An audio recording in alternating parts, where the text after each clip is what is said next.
تو پھر مناتا پھرے جشن غدیر. کیونکہ عید غدیر جو مناتے ہیں پوچھو ان سے کس چیز کی مناتے ہیں. یہ موسوعۃ الغدیر میرے ہاتھ میں ہے. عید غدیر کا مطلب یہ ہے کہ وہ لفظ مولا سے خلیفہ بلا فصل مراد لیتے ہیں. من کنت مولا ہو فعلی مولا ہو. یہ ان کے نزدیک حضرت مولا علی رضی اللہ تعالی عنہ کے خلیفہ بلا فصل ہونے کا اعلان تھا. رافضیوں کے نزدیک جو انہوں نے جعلی طور پر معنی بنایا ہوا ہے. اب مولا تو ان کو ہم بھی مانتے ہیں مگر ان کو پہلا خلیفہ مانے تو پھر سارے صحابہ پہ الزام آتا ہے جنہوں نے صدیق اکبر رضی اللہ تعالیٰ عنہ کے ہاتھ پہ بیعت کی مولا علی سمیت کہ خلیفہ اول کوئی اور تھا تو انہوں نے خلافت کیوں چھینی اس سے. پھر قرآن کے قرآن ہونے پر اعتراض آتا ہے کہ جس بندے نے جمع کیا معاذ اللہ اگر وہ غاصب تھا تو اس کا اکٹھا کیا ہوا قرآن کیسے معتبر رہ جائے گا. عید غدیر منانے والوں حیا کرو. من کنت مولا ہو فعلی مولا ہو. یہ سنی کا ایمان ہے اور سنی کا یہ اعلان ہے. من کنت مولا کا یہ اعلان ہے کہ جو یہ مناتا ہے وہ جہنم کا نشان ہے. 4000 سے زیادہ کتاب غدیر پہ لکھی گئی ہے. شیعہ علماء نے بہت محنت کی ہے. علامہ امینی صاحب الغدیر جنہوں نے لکھی ہی غدیر ہے. آج کے دن آج کے جشن کی پہلی مبارکباد اس وارث کائنات کے نام جس نے ہمیں غدیر کا پیروکار بنایا. میں غدیر شروع کروں گا اور میں کوشش کروں گا کہ میں قرآن سے آپ کو غدیر سناؤں بڑے بہتر انداز سے, بڑے خوش الہانی کے ساتھ, بڑے بہتر الفاظ کے ساتھ بارگاہ امیر المومنین اور بارگاہ جناب سیدہ میں سجدہ ریز ہوئے میرے واجب الاحترام بھائی منتظر مہندی صاحب. مالک ان کے قلم میں, علم میں, عمل میں, زبان میں, لحن میں مزید ترقی عطا فرمائے. بسم اللہ. بادشاہ حسین سلامت فرمائے میں نے آپ کے سامنے اللہ کے قرآن سے ایک آیت پڑھی ہے. خدا کہتا لا یملکون الشفاء الا من اتخذ عند الرحمن عہدا. کوئی مالک نہیں شفاعت کا. ذرا خدا کا لہجہ سنیے گا, تیور دیکھیے گا. لا یملکون الشفاء نہیں کوئی مالک شفاعت کا الا سوائے. میں بالکل عربی گرامر کے اعتبار سے بھی ترجمہ کرو تو یہی بنے. لا یملکون الشفاء کوئی ملکیت نہیں رکھتا شفاعت کی الا سوائے من اتخذ عند الرحمن عہدا سوائے اس من کے جس نے اللہ سے وعدہ لیا ہوا. میں غدیر پڑھنے لگا ہوں اور شاید یہ زاویہ پہلی بار ممبر سے استعمال ہو لیکن میں قرآن سے غدیر پڑھنے لگا ہوں. بعض بندے کہتے ہیں ہمیں حدیث میں غدیر نظر آتی ہے, ہمیں قرآن میں غدیر نظر نہیں آتی. تو پھر میلبرن میں ماتمی دستے نے اتنی محبت سے یہ پروگرام بنایا ہے تو پھر آئی قرآن سے غدیر پڑھتے ہیں. میں حدیث سے غدیر کا سہارا نہیں لوں گا, میں کسی اہل سنت کتاب کا حوالہ نہیں دوں گا, کسی شیعہ کتاب کا حوالہ نہیں دوں گا. قرآن ممبر پہ لے آؤ, قرآن سے غدیر پڑھتے ہیں. خدا کہتا کوئی مالک نہیں شفاعت کا الا من سوائے اس من کے جس نے اللہ سے وعدہ لیا ہوا ہے. میرے مالک ہمیں خبر ہے کہ تیرا اسلوب یہ ہے, تیرا تکلم کا طریقہ یہ ہے کہ تو بعض نام لیتا نہیں صرف اشارہ دیتا ہے. میرے مالک یہاں تو نے کہہ دیا کہ کوئی مالک نہیں سوا تیرے اور ایک من کے. میرے مالک اب تیرے ساتھ کون ہے وہ جو قیامت والے دن شفاعت کرے گا؟ خدا کا نام میں نے بھی نہیں بتانا, تم نے صرف نشانیوں سے ڈھونڈنا ہے وہ کون ہے جو شفاعت کر سکتا ہے.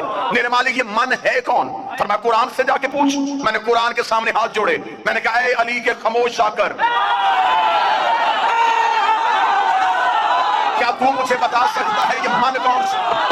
کیا تو مجھے بتائے گا یہ من کون سا ہے؟ کیونکہ میں گیا تھا اللہ کی بارگاہ میں, خدا نے بھیج دیا تیرے پاس, تو بتا دے وہ من ہے کون. میں نے کروانی ہے شفاعت, مجھے چاہیے بخشش, اس کی بارگاہ تک کیسے جاؤں؟ اس نے کہا کوئی ہے جو کروائے گا, نام اس نے نہیں بتایا. اس نے کہا وہ من ہے. قرآن تو بتا وہ آدم ہے, وہ نوح ہے, وہ ابراہیم ہے, وہ موسیٰ ہے, وہ عیسیٰ ہے, وہ مصطفیٰ ہے. مجھے نشانی بتا, میں اس کی دہلیز پہ جا کے جھکوں, اس سے شفاعت کا طلبگار کروں. خدا نے کہا, جب قرآن نے کہا کہ مجھے بھی اس نے بتایا ہے, نام نہیں بتانا, اشارہ دینا ہے. میں نے کہا تو اشارہ دے, میں پیچھے چلوں. قرآن نے کہا پھر میرے پاس ایک اشارہ ہے. میں نے کہا کون سا اشارہ ہے؟ سورہ یاسین سے آیت بول پڑی, ومن ذا الذی یشفع عنده, کوئی شفاعت نہیں کرے گا اس کے نزدیک لیکن ایک من ہوگا. میں نے کہا یہی تو من ڈھونڈنے کے لیے آیا تھا. قرآن نے کہا میرے پیچھے پیچھے چلتا, میں تجھے اس من کے دروازے پہ لے کے جاتا ہوں. میں قرآن کے پیچھے گیا, قرآن نے کہا وَمِنَ النَّاسِ مَن يَجْرِي نَفْسَهُ ابْتِغَاءَ مَرْضَاتِ اللَّهِ وَاللَّهُ رَءُوفٌ بِالْعِبَادِ. اور وہ جو من ہے وہ انسانوں میں رہتا ہے جو ہجرت کی رات بستر میں سویا اور اس نے مرضیاں خرید لی. وَمِنَ النَّاسِ مَن يَجْرِي, انسانوں میں ایک ایسا من رہتا ہے. میں نے کہا تو نے انسانوں میں بتایا, چہرہ تو دکھا, وہ من ہے کون سا؟ قرآن نے کہا تو چہرہ دیکھے گا. ایک اور آیت سے سر اٹھایا, فرمایا وَكُلُّ مَنْ عَلَيْهَا فَانٍ وَيَبْقَى وَجْهُ رَبِّكَ ذُو الْجَلَالِ وَالْإِكْرَامِ. قیامت والے دن ہر چیز ہلاک ہو جائے گی سوائے اس من کے جو اللہ کا چہرہ.